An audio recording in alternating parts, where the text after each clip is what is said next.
말씀입니다. 룻기 3장입니다. 3장 1절에서 11절까지 말씀입니다. 룻기 3장 1절에서 11절까지 말씀, 우리 한 절씩 교독하시고 마지막 절 합독하시겠습니다. 룻의 시어머니 나오미가 그에게 이르되, 내 딸아, 내가 너를 위하여 안식할 곳을 구하여 너를 복되게 하여야 하지 않겠느냐. 내가 함께하던 하녀들을 둔 보아스는 우리의 친족이 아니냐. 보라, 그가 오늘 밤에 타작마당에서 보리를 까불리라. 그런즉 너는 목욕하고 기름을 바르고 의복을 입고 타작마당에 내려가서 그 사람이 먹고 마시기를 다 하기까지는 그에게 보이지 말고, 그가 누울 때에 너는 그가 눕는 곳을 알았다가 들어가서 그의 발치 이불을 들고 거기 누우라. 그가 내 할 일을 내게 알게 하리라 하니, 룻이 시어머니에게 이르되, 어머니의 말씀대로 내가 다 행하리이다 하니라. 그가 타작마당으로 내려가서 시어머니의 명령대로 다 하니라. 보아스가 먹고 마시고 마음이 즐거워 가서 곡식단 더미의 끝에 눕는지라. 룻이 가만히 가서 그의 발치 이불을 들고 거기 누웠더라. 밤중에 그가 놀라 몸을 돌이켜 본즉 한 여인이 자기 발치에 누워 있는지라. 이르되, 내가 누구냐 하니 대답하되, 나는 당신의 여종 룻이오니 당신의 옷자락을 펴 당신의 여종을 덮으소서. 이는 당신이 기업을 물을 자가 됨이니이다 하니, 그가 이르되, 내 딸아, 여호와께서 내게 복 주시기를 원하노라. 내가 가난하건 부하건 젊은 자를 따르지 아니하였으니 내가 베푼 인애가 처음보다 나중이 더하도다. 그리고 이제 내 딸아, 두려워하지 말라. 내가 내 말대로 내게 다 행하리라. 내가 현숙한 여자인 줄을 나의 성읍 백성이 다 아느니라. 아멘. 우리 서로 앞뒤 좌우로 인사하시겠습니다. 잘 오셨습니다. 반갑습니다. 네, 잘 오셨습니다. 아이고, 너무 반갑습니다. 한국을 방문하던 중에 뜻하지 않게 우리 뉴저지 주님의 교회에서 함께 나누고 있는 이 하나님의 말씀을 듣는 몇 분과 대화를 나눌 일이 있었습니다. 그런데 이 사람들은요, 제가 전혀 예상하지 못한 사람들이었습니다. 물론 매주 듣는 건 아닌 것 같고 가끔 듣는 것 같았습니다. 근데 이분들이 저에게 했던 말 중에 아마 여러분들이 하고 싶은 말이 아니었을까라는 생각이 드는데, 첫 번째는요, 교인들의 요청이 있어서 그렇게 길게 하느냐였습니다. 그러니까 그렇게 길게 설교하고 예화도 거의 없이 설교하는데 다 알아듣고 그걸 받아들이느냐 이러더라고요. 그래서 제가 대답을 뭐라고 했을까요?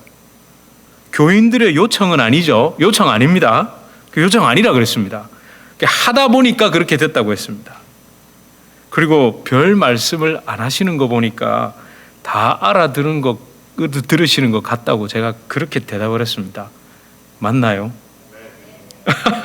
감사합니다. 사실 칭찬인지 욕인지 좀 구별하기가 어려웠는데, 그나마 위로가 되는 것은요, 그분이 그렇게 얘기하더라고요. 그렇게 얘기를 하고는, 나는 좋더라. 성경만 이야기하고 길어도 딴 곳으로 안 빠지더라고. 그런가요? 그러니까 끝까지 제가 이제 그 주제를 잡았으면 계속 그 얘기만 하더라는 거예요. 그리고 이제 성경대로 하는 것. 자기도 그렇게 디테일하게 성경에 대해서 하나하나, 때로는 한 단어, 때로는 한 절, 때로는 한 구, 막 이렇게 들어본 적이 잘 없다고 그렇게 얘기를 하더라고요.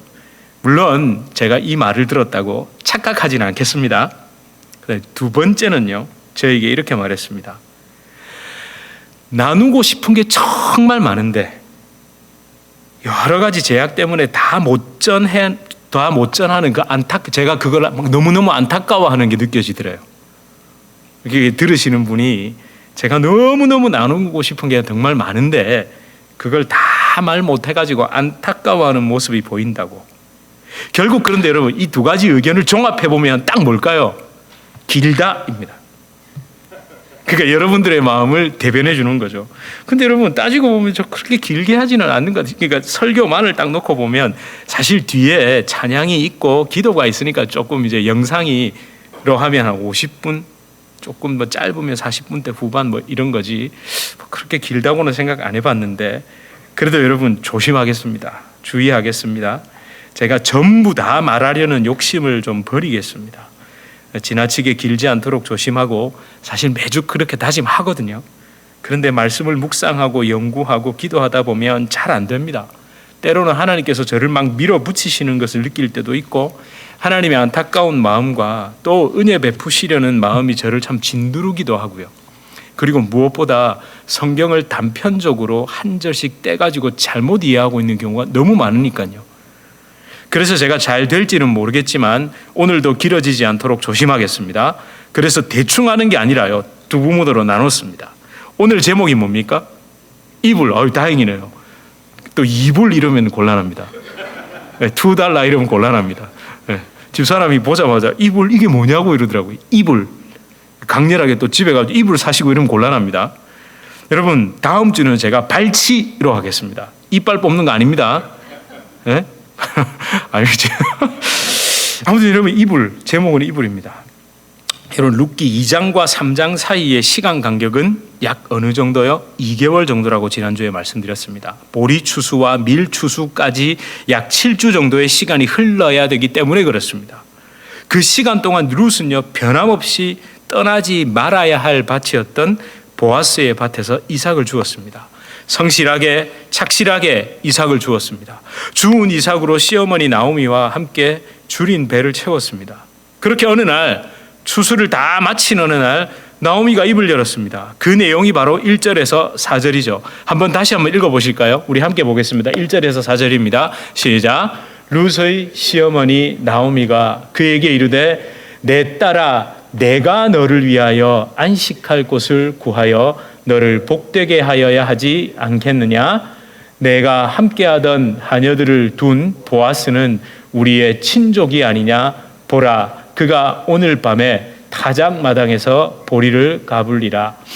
그런즉 너는 목욕하고 기름을 바르고 의복을 입고 타작마당에 내려가서 그 사람이 먹고 마시기를 다 하기까지는 그에게 보이지 말고 그가 누울 때에 너는 그가 눕는 곳을 알았다가 들어가서 그의 발치 이불을 들고 거기 누우라. 그가 내 할 일을 내게 알게 하리라 하니. 이건 어떤 내용입니까? 룻을 향한 나오미의 권유이자 동시에 간곡한 부탁입니다. 이 사랑의 마음을 듬뿍 담아서 룻을 권면하고 있죠. 그 권면의 핵심은요, 안식할 곳을 찾으라는 겁니다. 1절에 안식할 곳을 어떤 장소로 이해할 수 있습니다만 아니죠. 장소가 아니라 뭡니까? 사람입니다. 누구요? 보았습니다. 홀로 된 자기 며느리에게 다시 남편을 맞이하라는 겁니다. 재혼하라는 거죠. 그 표현을 완곡하고 부드럽게 둘러서 표현한 것입니다. 이제 네가 다른 남편을 만나서 안식하거라 이렇게 얘기하는 거죠. 그렇게 너를 복되게 하여야 하지 않겠느냐. 여러분 이걸 보면요 나오미가 참 교양 있는 사람 같이 보이지 않으세요? 수준이 좀 높죠. 아주 다정한 시어머니입니다. 며느리를 배려할 줄 아는, 존중할 줄 아는 시어머니입니다. 그 증거 중에 하나가 바로 말이죠. 언어입니다. 같은 말을 해도 참 지혜롭고 부드럽게 말합니다. 상대방을 배려하는 귀한 마음이 나오미의 말에 담겨 있잖아요. 여러분 시어머니에게 며느리는 어떻습니까? 어쩌면 함부로 말하고 마음대로 말하고 생각나는 대로 말해도 되는 상대일 수 있습니다. 근데 그 며느리에게 너무너무 조심스럽게 권하죠. 근데 저는요 조심스럽게 말하는 것을 넘어서 이 1절에 보면요 뭐라고 얘기합니까? 내가 너를 위하여 안식할 곳을 찾으라고. 이상하잖아요. 지금 누가 찾고 있습니까? 룻이 가가지고 보아스 곁에 누워야 되는데 내가 너를 위하여라고 얘기합니다. 그러니까 이 모든 일의 책임과 허락 누구에게 있다는 얘기입니까? 나 시어머니 나오미에게 있다는 겁니다. 그렇지 않습니까? 룻의 입장에서 아무리 보아스가 친족이라고 해도 귀여운 물을 짜라고 해도 재혼을 하겠다고, 어머니 저 재혼하고 싶어요, 이러기가 쉽겠습니까? 어렵겠습니까? 아유, 어머니 미소만 빙그레 지으세요. 어렵다니까요. 그런데 시어머니가 뭐라고 얘기합니까? 내가 너를 위하여 안식 곳을 할 곳을 찾아줄게. 내가 이 모든 일의 책임이 나에게 있어. 그러니까 두려워하지 마. 힘들게 참 주저주저하고 이러지도 못하고 저러지도 못하고 있는 그 룻에게 먼저 재혼하라고. 여러분, 사람들이요 대화를 할 때 그런 경우 많습니다. 이런 경우죠. 내가 네 보고 하라 카드나? 내가 언제 네 보고 하라고 등 떠밀었냐? 이런 사람들이 있거든요. 아니, 저도 그런 얘기 들은 적 있어요. 제가 목회자로서 살아가는 게 쉬울까요? 어려울까요? 쉽지 않습니다. 굉장히 어렵습니다. 마음이 무겁고요. 힘들 때가 참 많고요. 똑같은 거라도 참 진짜 제가 그냥 단순하게 이런 표현을 썼거든요. 살얼음판을 늘 걷는 것 같다고. 예. 그 얘기를 하니까 저를 위로하는 게 아니라 저한테 뭐라고 할게요? 그럼 내가 언제 네 보고 하라 그랬냐? 여러분, 이게 뭡니까? 네가 한다 그랬으니까 네 책임이다 이 말이죠. 근데 나오미는 뭐라고 얘기합니까? 내가 너를 위하여, 내가 너를 위하여. 여러분, 이런 게 진짜 위로고요. 이런 게 진짜 배려입니다. 여러분, 저와 여러분에게도 이런 부드럽고 아름다운 마음, 그런 마음을 잘 표현할 줄 아는 아름다운 입술의 열매, 대화의 방법이 있기를 바랍니다. 여러분, 좀 요령을 알려드릴까요? 요령이 있다면요, 길게 말씀하십시오. 약간 춥네요, 제가. 웬만하면 더웠는데 오늘 이상하게 약간 추우려고 그럽니다. 여러분, 좀 길게 말해보세요. 단답형으로 딱 끊어 말하지 말고 내 습관대로 성향대로 말하지 마시고요. 명령하거나 권유하지 마시고요. 부탁하는 마음으로 좀 길게 말하는 겁니다. 네. 예를 들어 볼까요? 물 좀 가져와라가 아니라, 아이고 바쁜 건 알겠는데 물 좀 가져다 줄 수 있겠니? 다르죠? 물 좀 가져와라 이거랑 물 좀 가져다 줄 수 있겠니? 좀 길죠? 여러분, 길게 말하지 않는다는 건 귀찮다는 거고요. 길게 말하지 않아도 된다는 건 그 사람이 나와 동등한 또는 내가 존중할 관계가 아니라 쉽게 봐도 된다는, 자기도 모르는 증거, 그렇게 자기가 생각한다는 증명이라니까요. 그래서 제가 저희 아이들한테 늘 가르치는 게 그겁니다. 조금만 길게 얘기하자. 조금만 더 길게 얘기하고, 그리고 목소리 톤도 좀 낮추고, 그리고 천천히 좀 말하고, 표정과 눈빛도 좀 신경을 쓰자. 여러분, 까다로우시죠?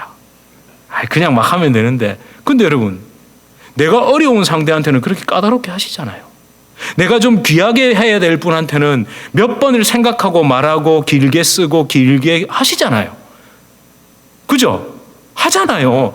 우리 다 할 줄 안 되니까요. 할 줄 몰라서 안 하는 게 아니라 결국 내가 그 상대방을 바라보는 마음이 하대하기 때문에 그렇습니다. 여러분, 거기에다가 나오미는요 또 멈추지 않죠. 어떻게 합니까? 구체적으로 알려주죠. 잘 모르는 룻을 위해 정말 꼼꼼하게 일러줍니다. 첫 번째가 뭐죠? 타작마당에 갈 거야. 타작마당이라는 장소를 다 알려줍니다. 룻이 청혼해야 할 대상인 그 잃어버린 모든 것을 값을 주고 회복시켜줄 기업 물을 자인 보아스가 어디에 있을 것인지 정확히 알려줍니다. 그리고 또 두 번째요, 행동 요령도 알려줍니다. 제가 행동 요령이라는 단어 안 쓰려고 그랬는데, 왜냐하면 그런 단어가 주는 이미지가 좀 딱딱해서요. 이걸 좀 풀어서 말해보면, 무엇을 어떻게 준비해야 보아스를 만나고 그에게 내가 당신이 기업 물을 짭니다라는 말을 할 수 있을지 구체적으로 말해주죠. 그 행동 요령이 뭡니까? 목욕하고 기름 바르고 의복을 입으랍니다. 여러분, 이건 정성스러운 준비입니다. 그리고 중요한 게 있습니다. 이 4절에 그렇게 다 목욕하고 기름 바르고 옷을 입고 4절에 뭐라고 얘기하죠? 그가 누울 때에 그의 발치 이불을 들고 거기에 누우라, 이렇게 얘기하죠. 그런데 여러분, 여기서 이제 오해가 생깁니다. 좀 많이 나간 해석이 등장한다고요. 이 부분 때문에. 때로는 재미와 관심을 끌기 위해 설교자의 아주 재치있는 아니다. 아주 능구렁이 같은 입담이라고 해야 될까요? 그 입담으로 이 장면을 남녀 간의 에로틱한 분위기로 연출하고 설명합니다. 제가 꼭 주석서를 통한 일부 학자들의 해석을 여러분에게 말씀드리지 않아도 실제 오늘 본문, 그러니까 그 중에서도 이 타작마당에서 룻과 보아스가 만난 발치의 이불을 들고 거기에 누우라는 그 나오미의 말을 설교자의 재미난 이야기거리로 표현한 것을 제가 직접 들은 기억이 있습니다. 여러분, 역사는 언제 이루어집니까? 밤에 이루어집니다. 이러면서요, 얼마나 재미나게 얘기하시던지 그렇게 시작하시면서 신혼 첫날 밤을 연상하게 하는 그 부흥 강사의 이야기를 들은 생생한 기억이 있다니까요. 근데요, 결코 아닙니다. 오늘 본문에는 남녀 간의 에로틱한 분위기 또는 성적인 관계가 연상되게 하는 그 어떤 증거도 없습니다. 그 어떤 증거도 없다는 증거를 제가 들어드릴게요. 첫 번째, 3절에 목욕하고 기름 바르고 의복을 입고는 결혼식을 위한 신부의 단장만을 의미하지 않습니다. 고대 근동에서 어떤 사람이 이 세 가지 행동, 목욕하고 기름 바르고 의복을 입는 경우, 이 모든 세 가지를 함께 하는 경우는요, 매우 중요한 일을 결정할 때입니다. 어떤 사람이 자신의 삶에서 중대한 변화와 결단을 행할 때 목욕하고 기름 바르고 새로운 좋은 의복을 입었습니다. 그런 문헌들이 정말 많이 등장합니다. 그런데 여러분 생각해 보세요. 아니, 어떤 중요한 일을 할 때 목욕하고 기름 바르고 의복을 고쳐 입는 거, 이거 고대 근동 지역의 문화에만 드러납니까? 대부분의 문화에서 다 등장하죠. 우리나라에도 있잖아요. 목욕 재개 들어보셨죠? 의관정제 안 들어보셨나요? 아니, 한 번쯤 다 들어보셨을 겁니다. 목욕, 그러니까 씻음을 통해서 용모를 단정하게 하고 옷과 머리에 관을 쓰고 가지런히 한다는 이 모든 행동은 중요한 일이 있을 때, 결단할 때, 내 삶에 변화가 있을 때 다 그렇게 합니다. 여러분, 저도 주일 예배 때 뭐 하고 오죠? 면도하고 다 오잖아요. 여러분들 주일 예배 나올 때 그냥 나오세요? 최소한 샤워라도 오시잖아요. 안 하시나 봐요. 하시는 걸로 제가 보니까 다 하고 오셨는데요. 아니, 근데 그게 우리 왜요? 사람한테 잘 보이려고 그러는 거 아니잖아요. 하나님 앞에 내가 예배 나올 때 스스로 마음을 고쳐잡고 정말 예배를 통해 결단하며 나아가려고 그렇게 나오시잖아요. 오늘 내가 이 옷을 입고 나오면 어느 집사가 무슨 말을 할까? 이러고 나오면 큰일 나는 겁니다. 우리는 오직 하나님 앞에 내 마음을 바로 하기 위해서 아침에 샤워도 하고 면도도 하고 화장도 하고 그렇게 오시는 거잖아요. 자, 그리고 두 번째 증거가 있습니다. 4절에 발치, 그러니까 발끝이죠. 발치, 발 요 밑에. 이 발치라는 히브리어 단어에 좀 주목해 보셔야 됩니다. 여기서 나오미는요, 발을 의미하는, 그러니까 일반적으로 히브리 사람들이 발이라는 표현을 쓸 때 사용하는 레겔이라는 단어를 사용하지 않았습니다. 그 레겔이라는 단어 대신 마르겔라라는 아주 희귀한 단어를 썼습니다. 여러분, 이게 구약 성경 전체에서 발을 의미할 때 마르겔라라는 단어를 쓰는 건 이 룻기와 다니엘서 외에는 없습니다. 수많은 발이라는 단어가 구약 성경에 등장하는데 그때 전부 다 레겔을 썼단 말이에요. 근데 왜 여기서는 마르겔라라는 단어를 썼다는 겁니다. 이건 의도적인 겁니다. 발을 의미하는 히브리어 단어 레겔은요, 맞습니다. 실제 종종 사람의 생식기를 나타낼 때, 생식기를 부드럽게 부를 때, 우리 아랫도리 이런 표현처럼 그렇게 레겔을 사용하거든요. 그러니까 나오미는요, 의도적으로 그것조차도 끊어버리기 위해서 레겔 대신에 마르겔라라는 표현을 쓴 겁니다. 따라서 발치에 누우라는 명령을 하면서 사람의 생식기 또는 성관계를 영상할 수 있는 모든 가능성을 차단해버린 거예요. 여러분, 이것을 종합적으로 볼 때 나오미는 결혼을 하기 위해 타작마당에 간 게 아니라 심지어는 보아스를 좀 유혹하기 위해 타작마당에 간 것이 아니라 그냥 청혼, 결혼을 청하러 간 겁니다. 당신이 나의 기업 물을 자입니다. 여기 당신의 요정이 있습니다. 당신 저를 받아주실 수 있나요? 이건 물어보러 간 거라고요. 그러니까 우리 뒤에 계속 제가 설교에 나가겠습니다마는 내가 아니라 나보다 더 너와 가까운 기업 물을 자가 있다. 내가 그 사람에게 먼저 하겠다. 물어보겠다. 그러고 난 다음에 결혼을 하게 되죠. 그러니까 이건 보세요. 뭡니까? 결혼이 아니라 청혼을 하러 간 거예요. 여러분, 물론 룻이 보아스에게 청혼하기 위해서 목욕하고 기름 바르고 의복을 입은 것을 신랑이신 예수 그리스도와의 영적인 결혼으로 연결해도 됩니다. 성경 곳곳에 그런 흔적들도 있거든요.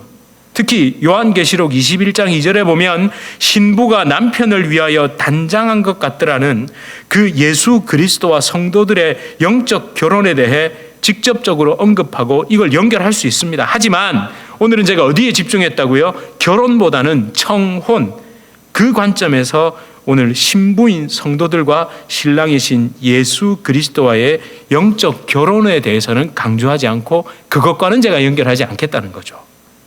여러분, 이런 걸 잘 들으셔야 룻기 가지고 또 너무 재미로만 풀어내도 안 되거든요. 분명히 우리가 이 속에 담긴 진짜 영적인 의미를 봐야 되거든요. 그렇다면 여러분, 오늘 본문 속에서 우리가 진짜 영적인 의미를 딱 어떤 걸 발견해내야 할까요? 예수 그리스도의 예표인 보아스와 룻의 만남을 어떻게 바라보고 해석하는 게 더 옳을까요? 그게 바로 이불입니다. 이불. 요즘은 한국 가서 이불 안 해오시죠? 이불 해오세요? 여전히 이불 해오시나요? 이불이 확실히 한국에 좋긴 좋나 봐요. 여러분, 7절 이하를 보면 룻은 보아스의 발치에 누웠습니다. 그냥 누운 것이 아니라 뭘 들고 누웠다고 기록합니까? 이불을 들고 누웠다고 기록하죠. 근데 여러분, 이거요, 반은 맞고 반은 틀린 겁니다. 이불로 번역된 히브리어는 바로 갈라라는 단어입니다. 갈라. 그런데 이것의 정확한 뜻은요, 갈라라는 뜻의 정확한 뜻은 제거하다, remove입니다. 그리고 덮어놓았던 어떤 것을 들춰내는 겁니다. uncover, 그러니까 벗겨내서 그게 보이게 한다는 뜻입니다. 그러니까 원어 그대로 해석하면 발을 덮은 어떤 것을 들춰냈다는 겁니다. 벗겨냈다는 겁니다. 즉 룻은요, 잠을 자기 위해 보아스가 덮고 있는 어떤 것을 살짝 들춰내고 발끝에 누워 있는 겁니다. 여러분, 이 행동은 잠이 든 보아스에게 아주 조심스럽게 보아스님, 제가 여기 있습니다 라는 의미입니다. 유혹이 아니라고요. 그렇다면 들춰낸 어떤 것 있잖아요. 지금 보아스가 발에 뭘 덮고 있어요. 근데 그게 우리가 생각하는 이불일까요? 이불일까요? 아닙니다. 옷입니다. 옷. 겉옷입니다. 고대 근동, 그것도 거의 3000년 전에 야외 수경을 하고 있습니다. 우리는 캠핑 갔다 이렇게 생각하시면 안 되고 그냥 야외 수경을 해요. 우리가 생각하는 그런 침구류가 있을까요? 예? 캠핑 좋아하시는 분들은 미국은 진짜 캠핑 장비가 대단하더라고요. 그런 게 있겠냐고요. 없어요. 천막도 없다니까요. 우리가 영화에서 보는 부자나 왕이 야외에서 뭐 이렇게 지내기 위해서 설치해 놓은 천막조차도 없었습니다. 성경에 안 나오잖아요. 7절을 보면 보아스는 어디에 누워 있다고 얘기합니까? 곡식 더미의 끝. 그러니까 곡식을 이렇게 쌓아두은 그 단 더미 끝에 대충 누워 있는 거예요. 한마디로 얘기하면 볏짚 같은 것 위에 피곤한 몸을 누이고 겉옷을 그냥 덮고 잠을 청하고 있는 겁니다. 여러분, 참 보아스 소박한 사람이죠. 참 겸손하고 참 소박한 사람입니다. 그러니까 이제 9절을 보면 그 룻이 그 겉옷 그냥 덮고 집단 더미에서 자고 있는 보아스 그 발 살짝 살짝 옆으로 치우고 거기에 그냥 누워가지고 당신의 옷자락을 펴 당신의 여종을 덮으소서라고 말했던 겁니다. 그렇다면 룻은요, 지금 보아스의 뭘 만지고 있는 겁니까? 겉옷을 만지고 있는 겁니다. 여러분, 모든 성경이 예수 그리스도를 예표하고 가리키고 있다는 걸 잘 생각해 보십시오. 저는 이 부분을 묵상하면서 그렇구나, 은혜구나, 또 예수님이구나 라는 영적인 탄성을 지를 수밖에 없었습니다. 바로 예수님의 옷자락을 만진 여인이 떠오르더라고요. 여러분, 이걸 한번 상상해 보십시오. 연상해 보십시오. 그 혈루증으로 고통받았던 여인, 마태복음 9장, 마가복음 5장, 누가복음 9장의 그 혈루증 여인이 주위에 뭘 만졌죠? 옷자락, 그 겉옷자락을 만졌던 겁니다. 혈루증이라는 여자에게는 아주 치명적인 질병 때문에 아무 소망도 없이 살아가며 오직 절망과 아픔, 고통에 쌓인 여인, 어쩌면 룻보다도 더 처참한 상황에 놓인 그 여인이 참 구원자 하나님의 아들 예수 그리스도의 옷자락을 만짐으로 치유된 사건과 겹치더라는 거죠. 제가 기억합니다. 혈루증 여인이 예수님의 옷자락을 만진 사건은 단순하게 질병이 치유됐다라는 것을 의미하는 게 아니라고 말씀드렸던 기억이 제가 있습니다. 왜 그렇죠?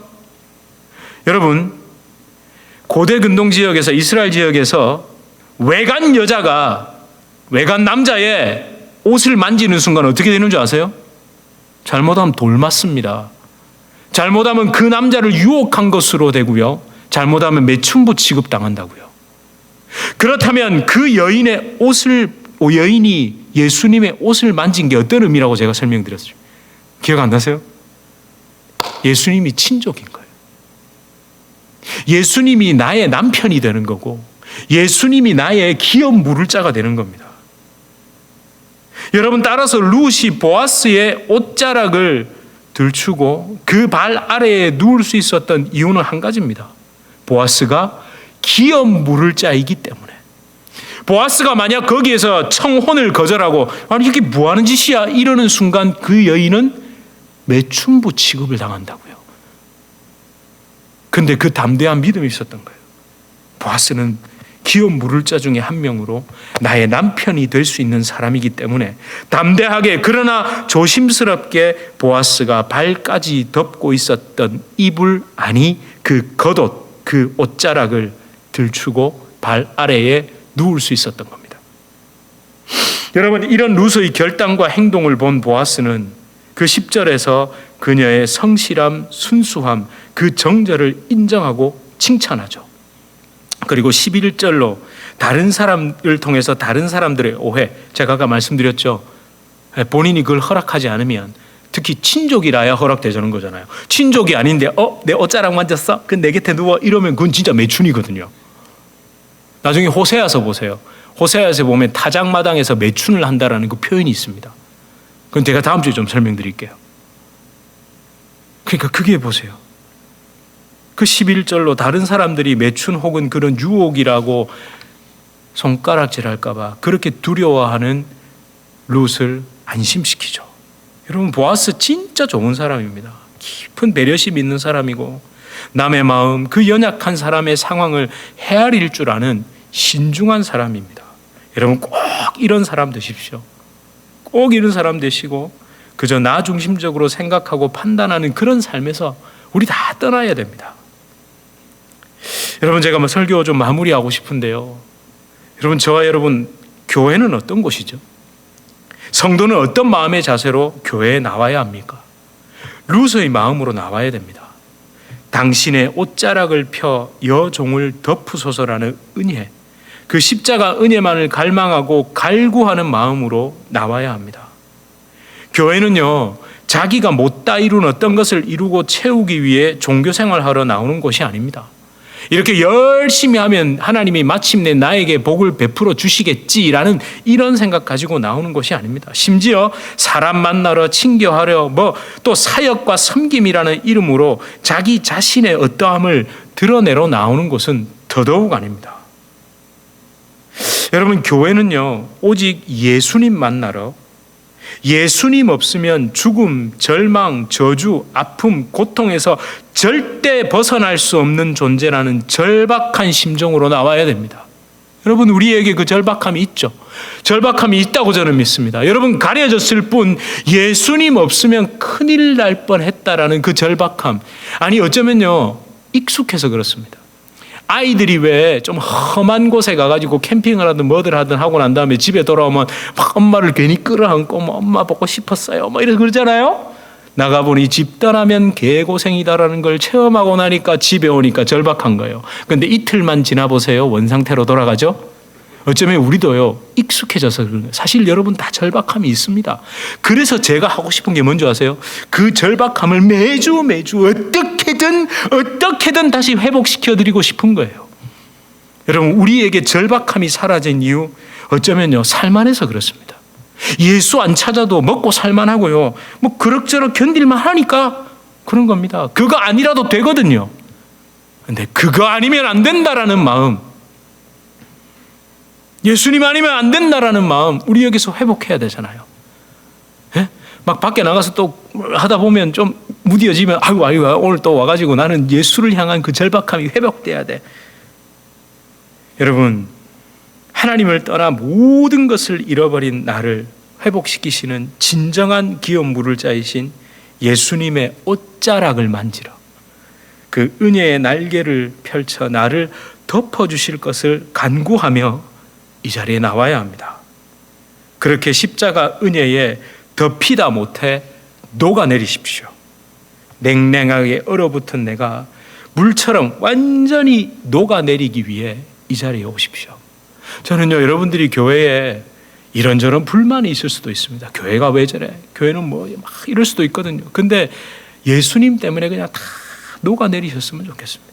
저는 왜 없을까요? 여러분보다 교회의 이런저런 모습, 그 밑바닥, 정말 제정신이면 목사를 못하겠다 싶을 정도의 모습도 얼마나 많이 봤을까요? 제가 있는 걸 다 얘기해 드리면 여러분 시험 들어가지고 교회 못 나오세요. 근데 저에게 뭐가 있는 줄 아세요? 그건 그 사람들이 이야기고 나는 절박해요. 예수님 아니면 안 되겠거든요. 너무너무 절박해요, 저는. 그렇게 영원한 절망 가운데에서 발버둥 치다 지치고 날카롭고 차갑고 아파하던 내 영혼이 예수 그리스도의 따스한 옷자락, 그 십자가 은혜에 녹아내리길 주님의 이름으로 축원합니다. 여러분, 아까 불렀던 그 찬양은요, 다음 주에 부를 겁니다. 근데 이제 오늘 이 주님을 만났네, 우리 자주 불렀잖아요. 이 가사를 여러분 한번 잘 기억해 보세요. 아무 소망도 없고 아무 희망도 없던 그 여자인이 목숨 건 겁니다. 사람들이 나 이거 만지면 예수님이 저게 뭐야 하면 돌에 맞아야 하고요. 사람들은 저 여자 저 버릇 못 고치고 또 몸 파는 짓 하려고 예수를 유혹하는 거 아니야? 이 비난을 들을 수도 있거든요. 그런데도 뭐 때문에 그 비난을 듣던 말던 말씀입니다. 룻기 3장입니다. 3장 1절에서 11절까지 말씀입니다. 룻기 3장 1절에서 11절까지 말씀, 우리 한 절씩 교독하시고 마지막 절 합독하시겠습니다. 룻의 시어머니 나오미가 그에게 이르되, 내 딸아, 내가 너를 위하여 안식할 곳을 구하여 너를 복되게 하여야 하지 않겠느냐. 내가 함께하던 하녀들을 둔 보아스는 우리의 친족이 아니냐. 보라, 그가 오늘 밤에 타작마당에서 보리를 까불리라. 그런즉 너는 목욕하고 기름을 바르고 의복을 입고 타작마당에 내려가서 그 사람이 먹고 마시기를 다 하기까지는 그에게 보이지 말고, 그가 누울 때에 너는 그가 눕는 곳을 알았다가 들어가서 그의 발치 이불을 들고 거기 누우라. 그가 내 할 일을 내게 알게 하리라 하니, 룻이 시어머니에게 이르되, 어머니의 말씀대로 내가 다 행하리이다 하니라. 그 그가 타작 마당으로 내려가서 시어머니의 명령대로 다 하니라. 보아스가 먹고 마시고 마음이 즐거워 가서 곡식단 더미의 끝에 눕는지라. 룻이 가만히 가서 그의 발치 이불을 들고 거기 누웠더라. 밤중에 그가 놀라 몸을 돌이켜 본즉 한 여인이 자기 발치에 누워 있는지라. 이르되 내가 누구냐 하니 대답하되 나는 당신의 여종 룻이오니 당신의 옷자락을 펴 당신의 여종을 덮으소서.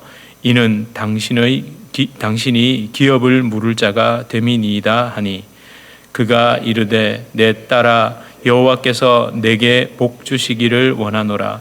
내가 가난하건 부하건 젊은 자를 따르지 아니하였으니 내가 베푼 인애가 처음보다 나중이 더하도다. 그리고 이제 내 딸아 두려워하지 말라. 내가 내 말대로 내게 다 행하리라. 내가 현숙한 여자인 줄을 나의 성읍 백성이 다 아느니라. 아멘. 우리 서로 앞뒤 좌우로 인사하시겠습니다. 잘 오셨습니다. 반갑습니다. 네, 잘 오셨습니다. 아이고 너무 반갑습니다.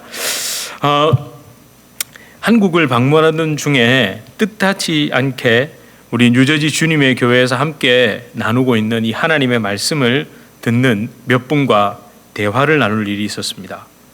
그런데 이 사람들은요, 제가 전혀 예상하지 못한 사람들이었습니다. 물론 매주 듣는 건 아닌 것 같고 가끔 듣는 것 같았습니다.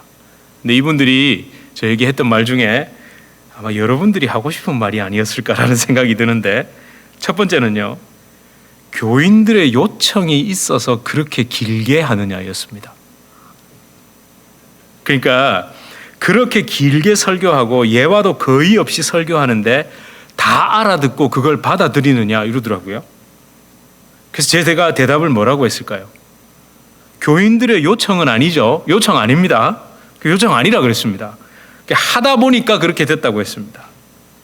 그리고 별 말씀을 안 하시는 거 보니까 다 알아들은 거 들으시는 것 같다고 제가 그렇게 대답을 했습니다. 맞나요? 감사합니다. 사실 칭찬인지 욕인지 좀 구별하기가 어려웠는데, 그나마 위로가 되는 것은요, 그분이 그렇게 얘기하더라고요. 그렇게 얘기를 하고는 나는 좋더라, 성경만 이야기하고 길어도 딴 곳으로 안 빠지더라고. 그런가요? 그러니까 끝까지 제가 이제 그 주제를 잡았으면 계속 그 얘기만 하더라는 거예요. 그리고 이제 성경대로 하는 것. 자기도 그렇게 디테일하게 성경에 대해서 하나하나, 때로는 한 단어, 때로는 한 절, 때로는 한 구, 막 이렇게 들어본 적이 잘 없다고 그렇게 얘기를 하더라고요.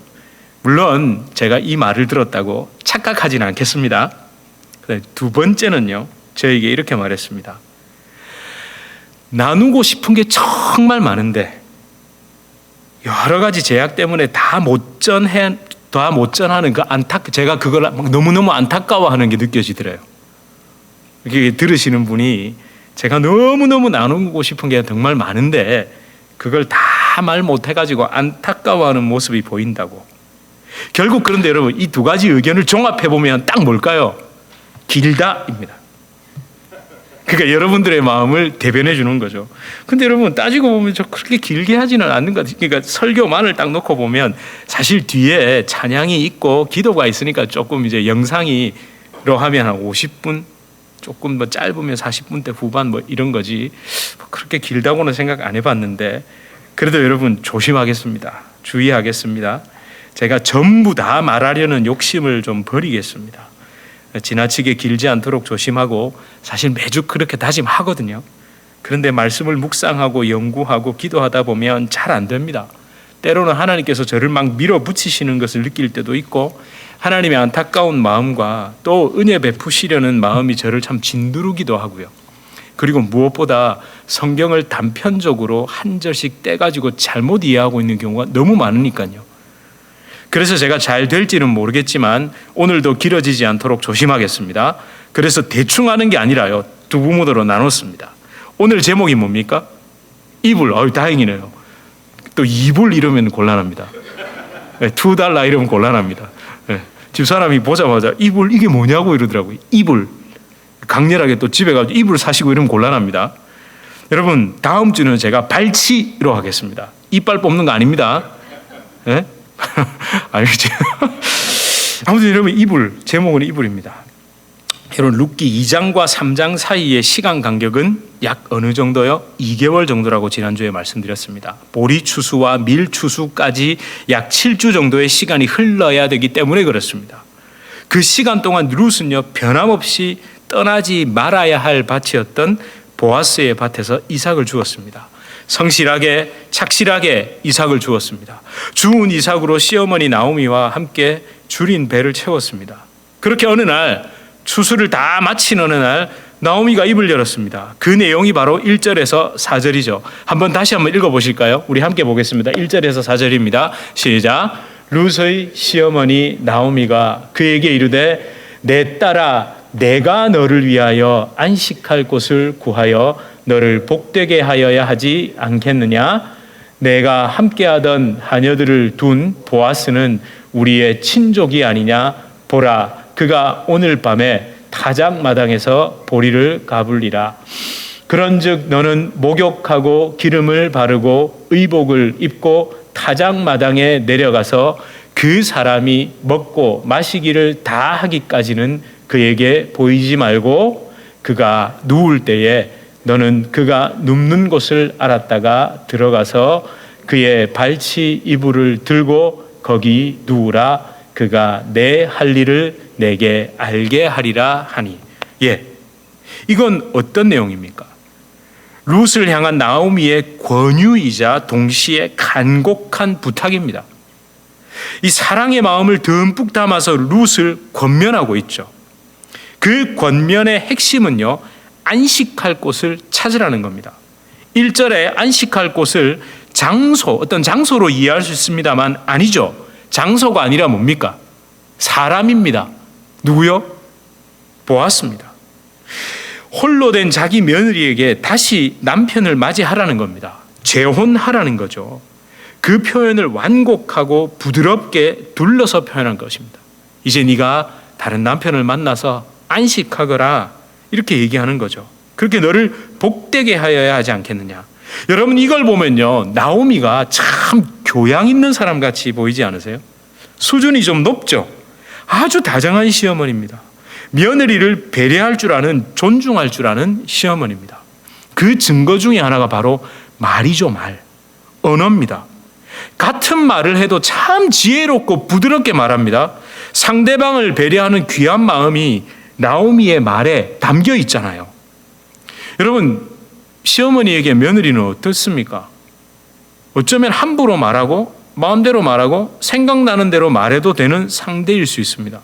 근데 그 며느리에게 너무너무 조심스럽게 권하죠. 근데 저는요, 조심스럽게 말하는 것을 넘어서 이 1절에 보면요, 뭐라고 얘기합니까? 내가 너를 위하여 안식할 곳을 찾으라고. 이상하잖아요. 지금 누가 찾고 있습니까? 룻이 가가지고 보아스 곁에 누워야 되는데 내가 너를 위하여라고 얘기합니다. 그러니까 이 모든 일의 책임과 허락 누구에게 있다는 얘기입니까? 나 시어머니 나오미에게 있다는 겁니다. 그렇지 않습니까? 룻의 입장에서 아무리 보아스가 친족이라고 해도 기업 물을 자라고 해도 재혼을 하겠다고, 어머니 저 재혼하고 싶어요, 이러기가 쉽겠습니까? 어렵겠습니까? 아유, 어머니 미소만 빙그레 지으세요? 어렵다니까요. 그런데 시어머니가 뭐라고 얘기합니까? 내가 너를 위하여 할 곳을 찾아줄게. 내가 이 모든 일의 책임이 나에게 있어. 그러니까 두려워하지 마. 힘들게 참 주저주저하고 이러지도 못하고 저러지도 못하고 있는 그 룻에게 먼저 재혼하라고. 여러분, 사람들이요, 대화를 할 때 그런 경우 많습니다. 이런 경우죠. 내가 네 보고 하라 카드나? 내가 언제 네 보고 하라고 등 떠밀었냐? 이런 사람들이 있거든요. 저도 그런 얘기 들은 적 있어요. 제가 목회자로서 살아가는 게 쉬울까요? 어려울까요? 쉽지 않습니다. 굉장히 어렵습니다. 마음이 무겁고요. 힘들 때가 참 많고요. 똑같은 거라도 참 진짜 제가 그냥 단순하게 이런 표현을 썼거든요. 살얼음판을 늘 걷는 것 같다고. 그 얘기를 하니까 저를 위로하는 게 아니라 저한테 뭐라고 할게요? 그럼 내가 언제 네 보고 하라 그랬냐? 여러분 이게 뭡니까? 그 네가 한다 그랬으니까 네 책임이다 이 말이죠. 근데 나오미는 뭐라고 얘기합니까? 내가 너를 위하여, 내가 너를 위하여.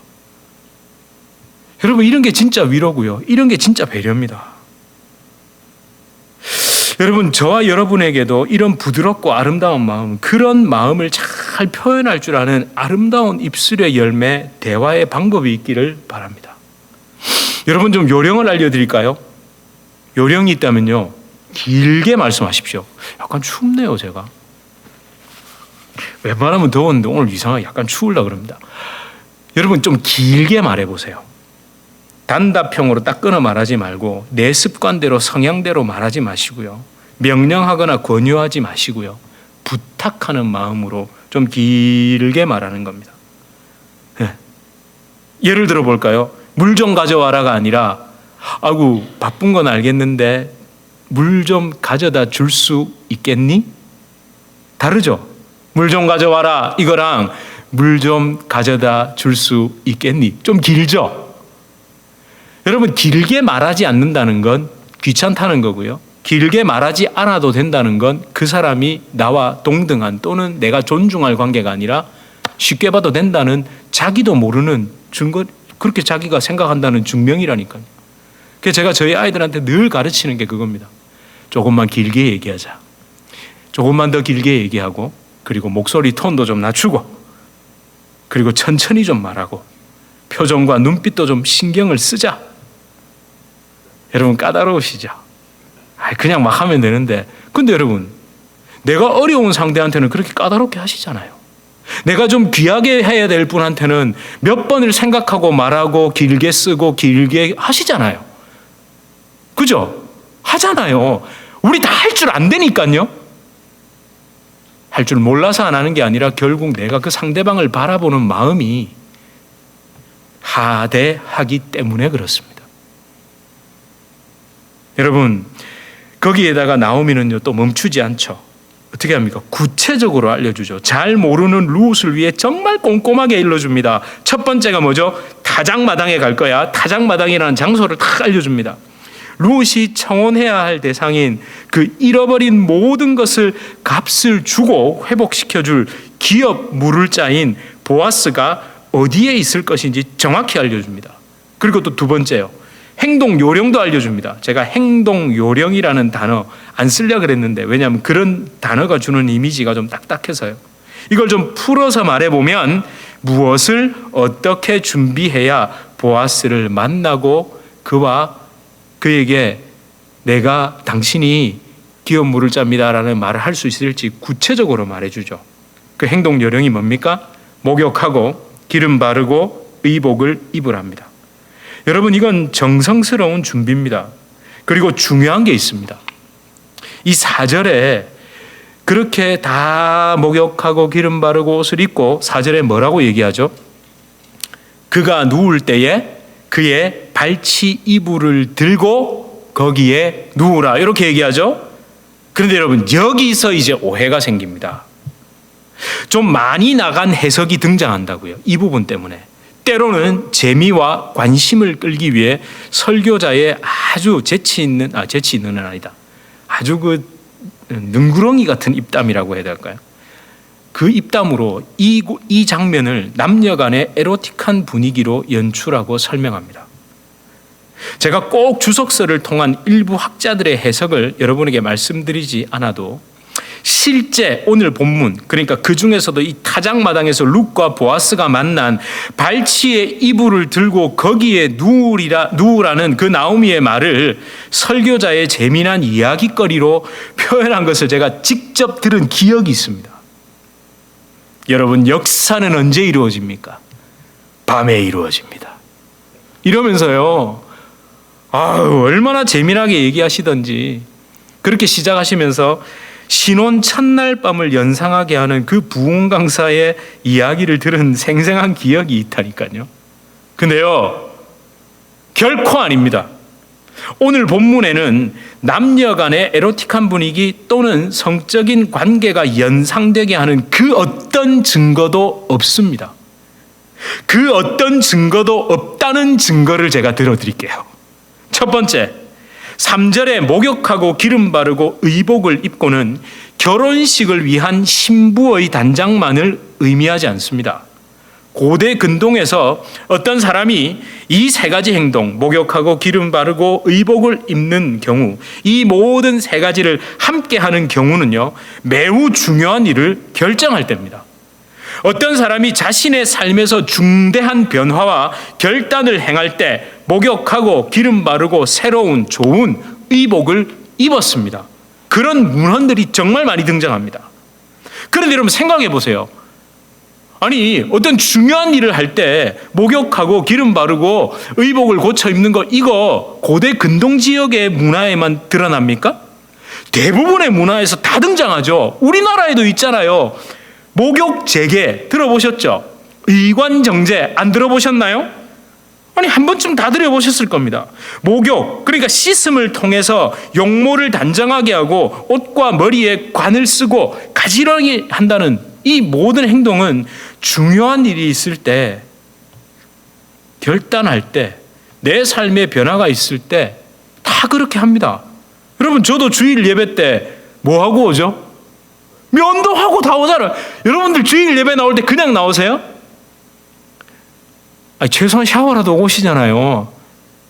안 하시나 봐요. 하시는 걸로 제가 보니까 다 하고 오셨는데요. 아니, 근데 그게 우리 왜요? 사람한테 잘 보이려고 그러는 거 아니잖아요. 하나님 앞에 내가 예배 나올 때 스스로 마음을 고쳐잡고 정말 예배를 통해 결단하며 나아가려고 그렇게 나오시잖아요. 오늘 내가 이 옷을 입고 나오면 어느 집사가 무슨 말을 할까? 이러고 나오면 큰일 나는 겁니다.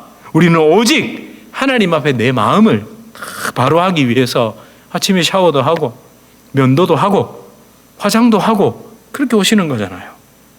자, 그리고 두 번째 증거가 있습니다.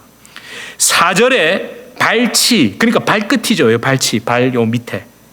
이 발치라는 히브리어 단어에 좀 주목해 보셔야 됩니다. 여기서 나오미는요, 발을 의미하는, 그러니까 일반적으로 히브리 사람들이 발이라는 표현을 쓸 때 사용하는 레겔이라는 단어를 사용하지 않았습니다. 그 레겔이라는 단어 대신 마르겔라라는 아주 희귀한 단어를 썼습니다. 여러분, 이게 구약 성경 전체에서 발을 의미할 때 마르겔라라는 단어를 쓰는 건 이 룻기와 다니엘서 외에는 없습니다. 수많은 발이라는 단어가 구약 성경에 등장하는데 그때 전부 다 레겔을 썼단 말이에요. 근데 왜 여기서는 마르겔라라는 단어를 썼다는 겁니다. 이건 의도적인 겁니다. 발을 의미하는 히브리어 단어 레겔은요, 맞습니다. 실제 종종 사람의 생식기를 나타낼 때, 생식기를 부드럽게 부를 때, 뭐 우리 아랫도리 이런 표현처럼 그렇게 레겔을 사용하거든요. 그러니까 나오미는요, 의도적으로 그것조차도 끊어버리기 위해서 레겔 대신에 마르겔라라는 표현을 쓴 겁니다. 따라서 발치에 누우라는 명령을 하면서 사람의 생식기 또는 성관계를 영상할 수 있는 모든 가능성을 차단해버린 거예요. 여러분, 이것을 종합적으로 볼 때 나오미는 결혼을 하기 위해 타작마당에 간 게 아니라 심지어는 보아스를 좀 유혹하기 위해 타작마당에 간 것이 아니라 그냥 청혼, 결혼을 청하러 간 겁니다. 당신이 나의 기업 물을 자입니다. 여기 당신의 요정이 있습니다. 당신 저를 받아주실 수 있나요? 이건 물어보러 간 거라고요. 그러니까 우리 뒤에 계속 제가 설교에 나가겠습니다마는 내가 아니라 나보다 더 너와 가까운 기업 물을 자가 있다. 내가 그 사람에게 먼저 하겠다. 물어보겠다. 그러고 난 다음에 결혼을 하게 되죠. 그러니까 이건 보세요. 뭡니까? 결혼이 아니라 청혼을 하러 간 거예요. 여러분, 물론 룻이 보아스에게 청혼하기 위해서 목욕하고 기름 바르고 의복을 입은 것을 신랑이신 예수 그리스도와의 영적인 결혼으로 연결해도 됩니다. 성경 곳곳에 그런 흔적들도 있거든요. 특히 요한계시록 21장 2절에 보면 신부가 남편을 위하여 단장한 것 같더라는 그 예수 그리스도와 성도들의 영적 결혼에 대해 직접적으로 언급하고 이걸 연결할 수 있습니다. 하지만 오늘은 제가 어디에 집중했다고요? 결혼보다는 청혼, 그 관점에서 오늘 신부인 성도들과 신랑이신 예수 그리스도와의 영적 결혼에 대해서는 강조하지 않고 그것과는 제가 연결하지 않겠다는 거죠. 여러분, 이런 걸 잘 들으셔야 룻기 가지고 또 너무 재미로만 풀어내도 안 되거든요. 분명히 우리가 이 속에 담긴 진짜 영적인 의미를 봐야 되거든요. 그렇다면 여러분, 오늘 본문 속에서 우리가 진짜 영적인 의미를 딱 어떤 걸 발견해내야 할까요? 예수 그리스도의 예표인 보아스와 룻의 만남을 어떻게 바라보고 해석하는 게 더 옳을까요? 그게 바로 이불입니다. 이불. 요즘은 한국 가서 이불 안 해오시죠? 이불 해오세요? 여전히 이불 해오시나요? 이불이 확실히 한국에 좋긴 좋나 봐요. 여러분, 7절 이하를 보면 룻은 보아스의 발치에 누웠습니다. 그냥 누운 것이 아니라 뭘 들고 누웠다고 기록합니까? 이불을 들고 누웠다고 기록하죠. 근데 여러분, 이거요, 반은 맞고 반은 틀린 겁니다. 이불로 번역된 히브리어는 바로 갈라라는 단어입니다. 갈라. 그런데 이것의 정확한 뜻은요, 갈라라는 뜻의 정확한 뜻은 제거하다, remove입니다.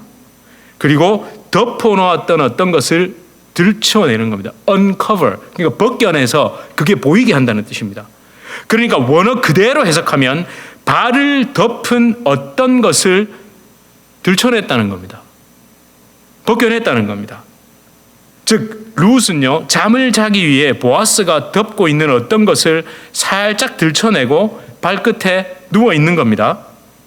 여러분, 이 행동은 잠이 든 보아스에게 아주 조심스럽게 보아스님, 제가 여기 있습니다 라는 의미입니다.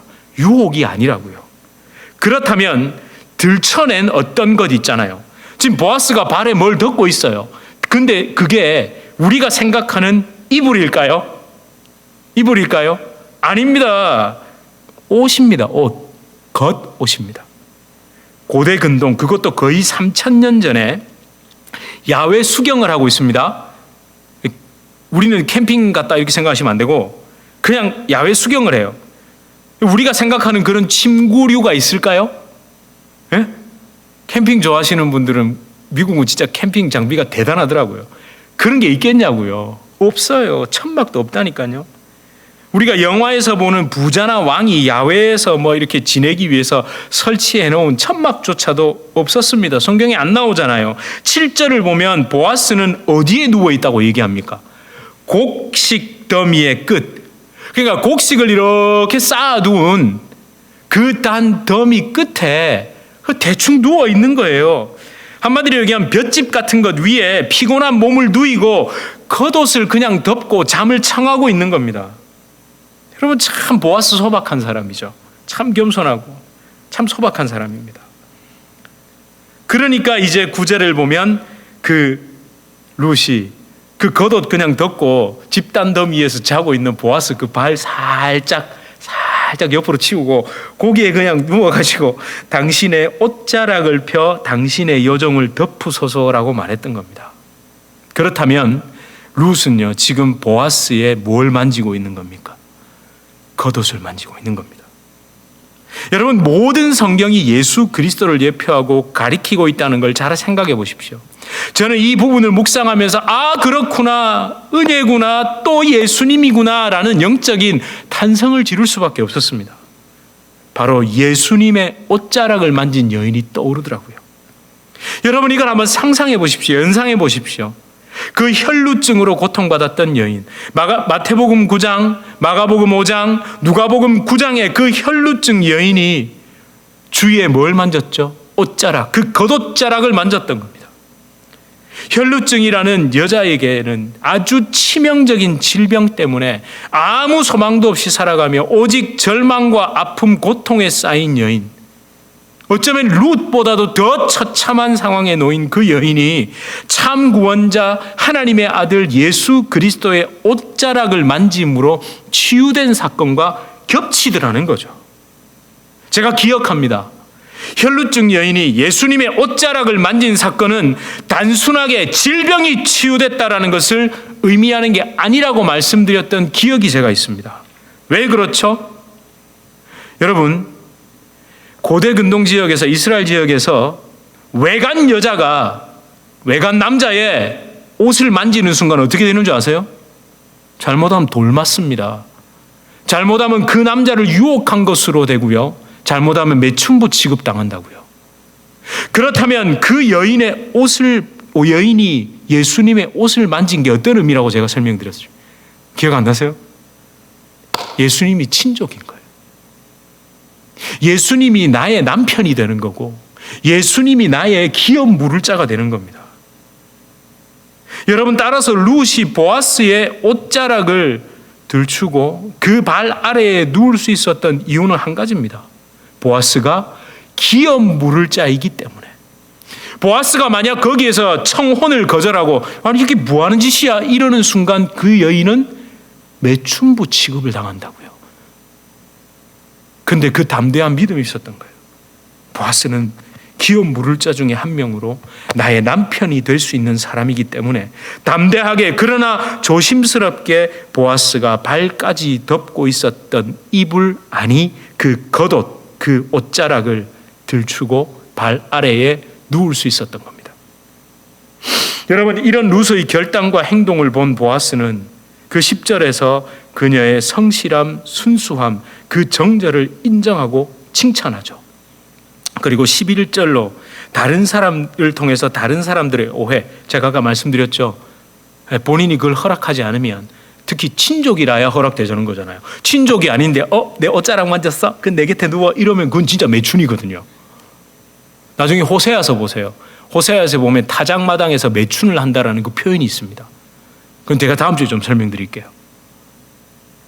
그러니까 그게 보세요. 그 11절로 다른 사람들이 매춘 혹은 그런 유혹이라고 손가락질할까 봐 그렇게 두려워하는 룻을 안심시키죠. 여러분, 보아스 진짜 좋은 사람입니다. 깊은 배려심 있는 사람이고 남의 마음, 그 연약한 사람의 상황을 헤아릴 줄 아는 신중한 사람입니다. 여러분, 꼭 이런 사람 되십시오. 꼭 이런 사람 되시고 그저 나 중심적으로 생각하고 판단하는 그런 삶에서 우리 다 떠나야 됩니다. 여러분, 제가 설교 좀 마무리하고 싶은데요. 여러분, 저와 여러분, 교회는 어떤 곳이죠? 성도는 어떤 마음의 자세로 교회에 나와야 합니까? 룻의 마음으로 나와야 됩니다. 당신의 옷자락을 펴 여종을 덮으소서라는 은혜, 그 십자가 은혜만을 갈망하고 갈구하는 마음으로 나와야 합니다. 교회는요, 자기가 못다 이룬 어떤 것을 이루고 채우기 위해 종교생활하러 나오는 곳이 아닙니다. 이렇게 열심히 하면 하나님이 마침내 나에게 복을 베풀어 주시겠지라는 이런 생각 가지고 나오는 것이 아닙니다. 심지어 사람 만나러 친교하려 또 사역과 섬김이라는 이름으로 자기 자신의 어떠함을 드러내러 나오는 것은 더더욱 아닙니다. 여러분, 교회는요, 오직 예수님 만나러, 예수님 없으면 죽음, 절망, 저주, 아픔, 고통에서 절대 벗어날 수 없는 존재라는 절박한 심정으로 나와야 됩니다. 여러분, 우리에게 그 절박함이 있죠. 절박함이 있다고 저는 믿습니다. 여러분, 가려졌을 뿐 예수님 없으면 큰일 날 뻔했다라는 그 절박함, 아니 어쩌면요 익숙해서 그렇습니다. 아이들이 왜 좀 험한 곳에 가가지고 캠핑을 하든 뭐들 하든 하고 난 다음에 집에 돌아오면 막 엄마를 괜히 끌어안고 엄마 보고 싶었어요 이렇게 그러잖아요. 나가보니 집 떠나면 개고생이다라는 걸 체험하고 나니까 집에 오니까 절박한 거예요. 그런데 이틀만 지나보세요, 원상태로 돌아가죠. 어쩌면 우리도요 익숙해져서 그런 거예요. 사실 여러분 다 절박함이 있습니다. 그래서 제가 하고 싶은 게 뭔지 아세요? 그 절박함을 매주 어떻게든 다시 회복시켜드리고 싶은 거예요. 여러분, 우리에게 절박함이 사라진 이유, 어쩌면요 살만해서 그렇습니다. 예수 안 찾아도 먹고 살만하고요, 그럭저럭 견딜만 하니까 그런 겁니다. 그거 아니라도 되거든요. 근데 그거 아니면 안 된다라는 마음, 예수님 아니면 안 된다라는 마음, 우리 여기서 회복해야 되잖아요. 예? 막 밖에 나가서 또 하다 보면 좀 무뎌지면 아이고 오늘 또 와가지고 나는 예수를 향한 그 절박함이 회복돼야 돼. 여러분, 하나님을 떠나 모든 것을 잃어버린 나를 회복시키시는 진정한 기업 물을 자이신 예수님의 옷자락을 만지러 그 은혜의 날개를 펼쳐 나를 덮어주실 것을 간구하며 이 자리에 나와야 합니다. 그렇게 십자가 은혜에 덮이다 못해 녹아내리십시오. 냉랭하게 얼어붙은 내가 물처럼 완전히 녹아내리기 위해 이 자리에 오십시오. 저는요, 여러분들이 교회에 이런저런 불만이 있을 수도 있습니다. 교회가 왜 저래? 교회는 뭐 막 이럴 수도 있거든요. 근데 예수님 때문에 그냥 다 녹아내리셨으면 좋겠습니다. 저는 왜 없을까요? 여러분보다 교회의 이런저런 모습, 그 밑바닥, 정말 제정신이면 목사를 못하겠다 싶을 정도의 모습도 얼마나 많이 봤을까요? 제가 있는 걸 다 얘기해 드리면 여러분 시험 들어가지고 교회 못 나오세요. 근데 저에게 뭐가 있는 줄 아세요? 그건 그 사람들이 이야기고 나는 절박해요. 예수님 아니면 안 되겠거든요. 너무너무 절박해요, 저는.